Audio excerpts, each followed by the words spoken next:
Harper and Harper Audio present Born Trump, Inside America's First Family by Emily Jane Fox. This is the author. Chapter 1. Inauguration. Ivanka Trump and Jared Kushner hustled themselves and their children up to the second floor of the residence in the White House, to the southeastern corner of her father's new 16-room home. She was still in the white Oscar de la Renta pantsuit she'd worn all day, through the rain washing over her father's swearing-in ceremony and the parade down Pennsylvania Avenue marking his inauguration, and chilled to her bones. She would soon change into a glittery champagne gown for the inaugural balls. Her hair would be teased and swept and sprayed into an ornate knot at the nape of her neck. She would prick teardrop diamonds into her ears and slather highlighter onto her cheekbones and underneath her eyebrow and onto her bare clavicle, exposed by the deep V of her dress. All of that would have to wait. The Trump-Kushners sped into the Lincoln bedroom, where they had stayed through her dad's first weekend as President of the United States of America. The traditional parade flirted dangerously close to sundown, which, on January 20th, 2017, fell at 4:59 p.m. Eastern Standard Time.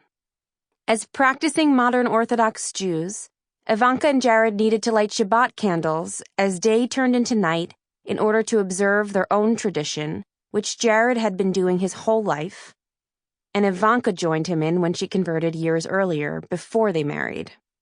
She had arranged with the White House usher to have candlesticks waiting in their borrowed room.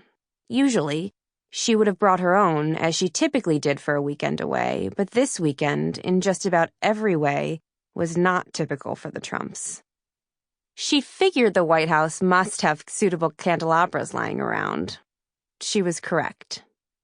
The immediate family of 5 formed a semicircle around the White House's candlesticks, and Ivanka struck a match to light the wicks. There they were, in a room Abraham Lincoln had once used as an office, which the Trumans had rebuilt in 1945, Jackie Kennedy had spiffed up in 1961, Hillary Clinton had freshened in the 1990s, and Laura Bush had again refurbished in 2004. The 8-by-6-foot rosewood Lincoln bed, with its 6-foot-tall carved headboard, the bed that Presidents Franklin Roosevelt and Calvin Coolidge had slept in, was at their backs. A holograph copy of the Gettysburg Address, one of only 5 signed, dated, and titled by Lincoln, sat on a desk nearby. Ivanka covered her eyes and recited the blessing over the candles. Baruch atah Adonai Eloheinu melech haolam, asher kidshanu b'mitzvotav v'tzivanu lahadlik ner shel Shabbat. Blessed are you, God, ruler of the universe, who sanctified us with the commandment of lighting candles. It was the first time Shabbat had been welcomed this way in the history of the residence. Some 5 hours earlier, as light sheets of rain fell over Washington, D.C., Donald J. Trump had pressed his right hand to 2 Bibles on the west lawn of the Capitol and became the 45th person to recite the oath of office as prescribed by Article 2, Section 1 of the Constitution. One of the Bibles he chose was used by Lincoln when he was sworn in at his first inauguration in 1861, as the nation hung on the precipice of the Civil War.